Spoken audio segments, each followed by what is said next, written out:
Okay. Good day sa lahat. Nandito na naman po tayo sa panibago nating upload na video. So sana itong video na to at ibibigay kong link ay makakatulong sa inyo. So paano ba gumagana yung ginawa kong long division calculator gamit lamang yung Excel na nasa Android phone? So paano ba to gumagana? So unahin muna natin dito sa calculator, no? Pwede po nating i-erase muna to. Clear. Ganun din dito, i-clear din natin. So halimbawa, kung meron tayong pre-made na numbers na gustong i-divide, halimbawa lang, pag tayo ay nakagawa na ng numbers, no? Halimbawa 8, 7, 6. Kung napapansin nyo, automatic po siyang naglalagay ng sagot. 5 hanggang 6 digits, kunwari 4, 3, and divide it by, kunwari lagay natin 8, divide by 8. Yan. So automatic po siyang nagkakaroon ng sagot pag nandito tayo sa manual calculator, no? Manual. So pwede po nating isa-isahin dito sa pagsagot. Yung mahalaga po, dito lang po tayo maglagay ng sagot, no?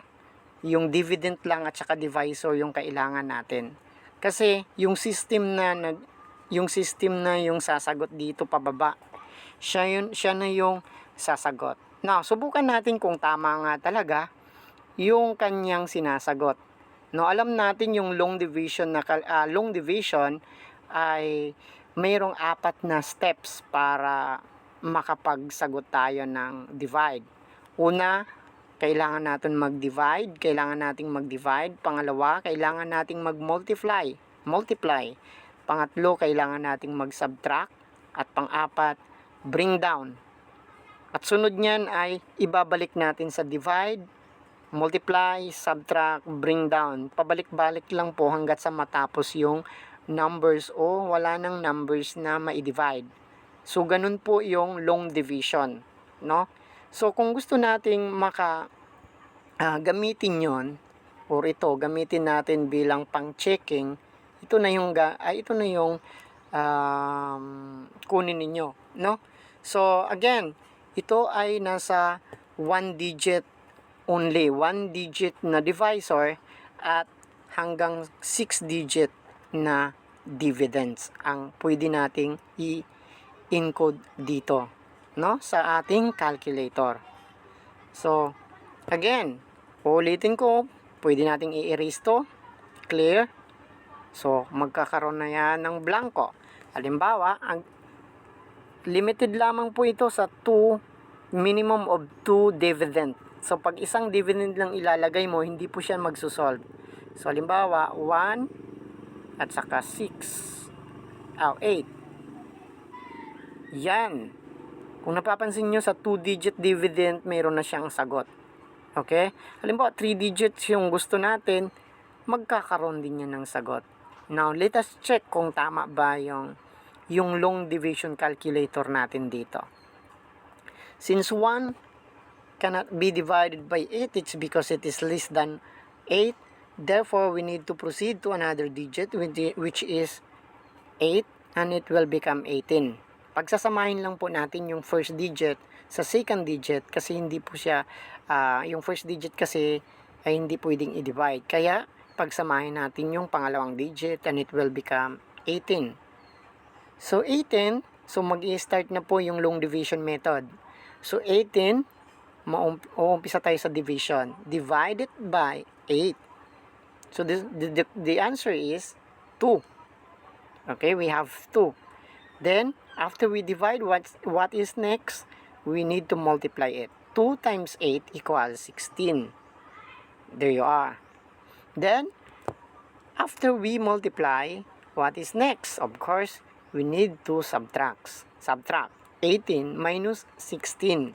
18 minus 16 equals 2. So the answer is 2. Then after we subtract, then what is next? Bring down. Bring down 4. And it will become 24.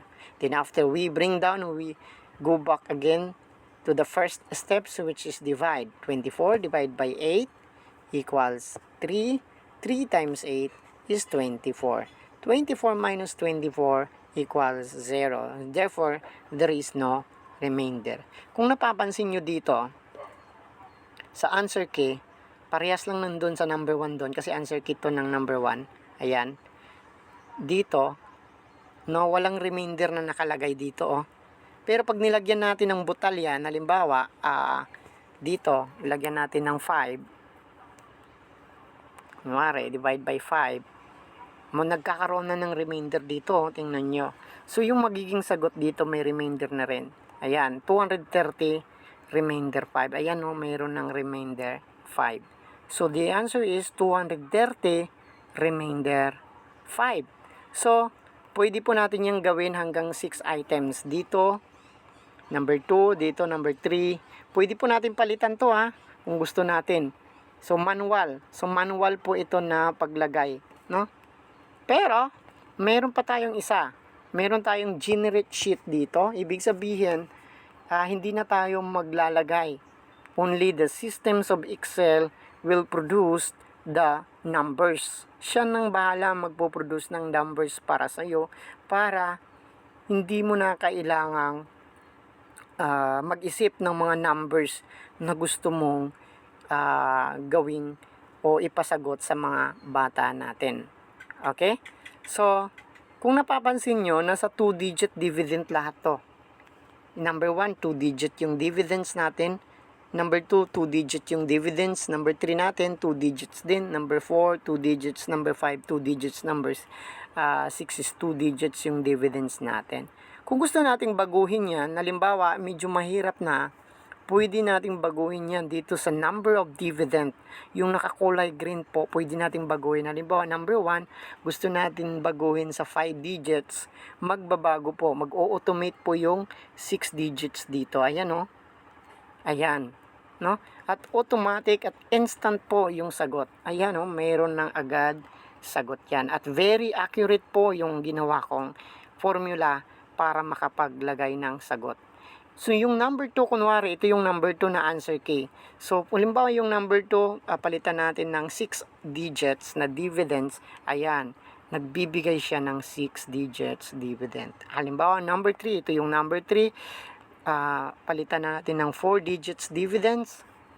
Papalit din po yan ng 4 digits dividends.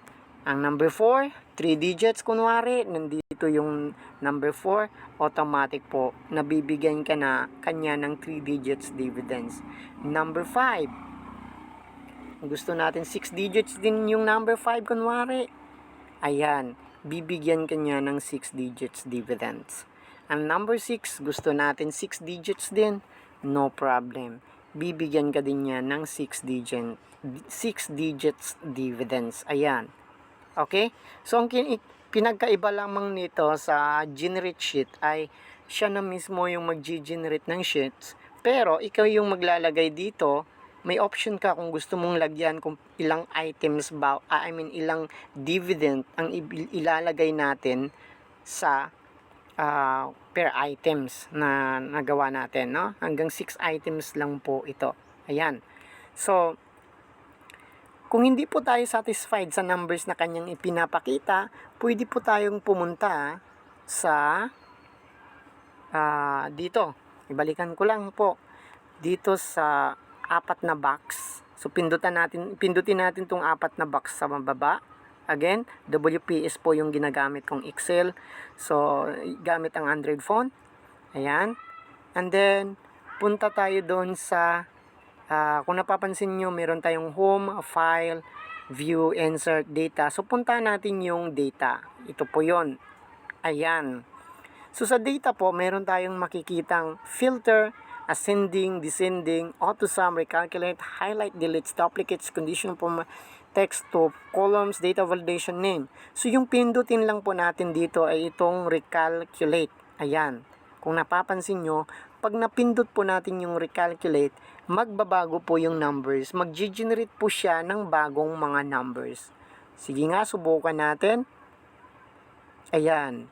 Kung napapansin nyo, gumagalaw yung mga numbers. Ibig sabihin nun ay nagpuproduce po siya ng bagong numbers. Pero nanatiling 5 digits yung dividends natin. Okay?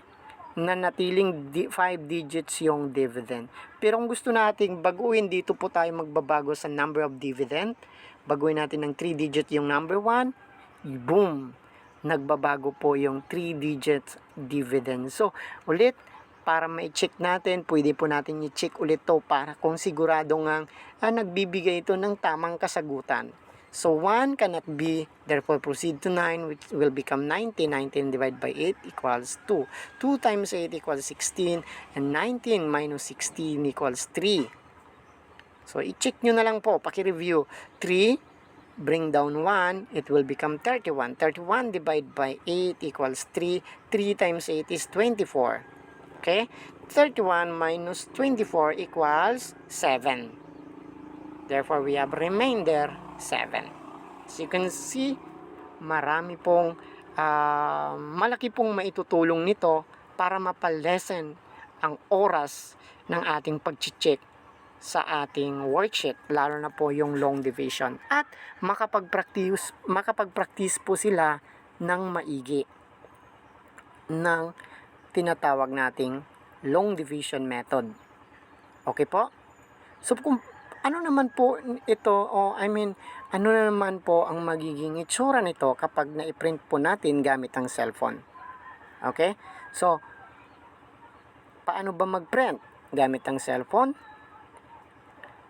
Una, pindutin natin yung 4 na box na ito. Ito yon. And then, punta tayo sa file. Ay, ito. I-scroll natin pa ganito. Yun pa sideway. Then, makita natin yung file. Ayan. And then, scroll pa natin pababa.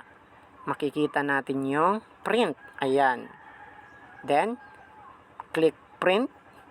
Ayan na. Meron tayo ditong print kung gusto natin i-print agad. Pero pag ayaw pa, gusto nating tingnan lamang kung anong magiging itsura nito o resulta ng ating worksheet, dito natin makikita sa preview. Print preview. Ayan. Ito na po, no? Kung napapansin nyo, automatic po yan. Meron po siyang date, no? Kung kailan natin ginawa yung worksheet na to. Automatic po yan. Hindi mo na kailangang maglagay ng date. Automatic po yan. Kung anong petsa ka na gumawa ng worksheet, ganun po ang kanyang ibibigay na date. And then, meron po tayong serial number dito. Ito yung ito yon 5373 sa baba ng grade. Ibig sabihin po noon, dapat magkatulad po yung answer key na naiproduce niya dito para sigurado po tayo. Dapat po ang answer key na number niya ay magkatulad din. 5373, so ibig sabihin ito po yun yung kanyang answer key. No, magkatulad po yung kanilang na buo doon. So, halimbawa, 191 divided by 8 na nandito sa number 1 sa answer key, dapat ganun din po. 191 divided by 8. So, ito po yung instant na sagot niya. Okay po? Yun po ang ikinaganda nito. Now, kung gusto na po natin mag-print, so balik tayo sa print setup. Ito po yung gagawin natin. Pindutin po natin yung print at saka system print service. Okay. So, sa akin po, meron na po kung na-download na apps. No, kung gusto natin makapag-print gamit ang cellphone, yung NocoPrint po. May free version po yung NocoPrint. Makapag-print din po tayo kahit free lang po. Pero yung bumili na po ako, which is 300 pesos lamang po yung NocoPrint. So, worth it naman po na bilhin natin yung NocoPrint kasi nagpiprint po siya sa lahat ng format ng documents. So, kahit picture, nagpiprint po siya. So, ito po yung magiging itsura niya. Yan, pag ipiprint po natin siya. So, ayan. So, puntahan natin yung NocoPrint dito, print na agad. Ayan, pupunta po tayo sa NocoPrint. Ayan, merong notification, print job created. So, itap lang po natin yan. Ayan, pupunta na tayo sa NocoPrint kasi ginawa kong default yung NocoPrint. Ayan. So, yun po yung magiging itsura nito. Nakalagay lang po save as PDF. Pwede natin yung baguhin kung mayroon na pong printer, kung may OTG po tayo, or mayroon tayong Wi-Fi. Pwede po natin dito, no? Kung OTG naman po, dito tayo gagamit. Okay? So, balikan lang po natin. Ito po yung magiging itsura niya ng worksheet natin. Okay, balikan natin ulit doon. Ayan. So, again, kung gusto po natin makatipid sa oras para makapag-check agad ng ating worksheet, lalong-lalong pag marami po, no, yung i-check natin, ito na po yung gamitin natin. No, maganda po kasi ito. Again, nasa 1-digit divisor pa lang po tayo. Okay, 1-digit divisor at hanggang 6 digits na dividends. Okay? Hanggang sa muli, sana po makatulong po ito sa inyo at sa pagtuturo ninyo para mas mapabilis yung proseso ng pagtuturo natin. Hanggang sa muli. Bye-bye.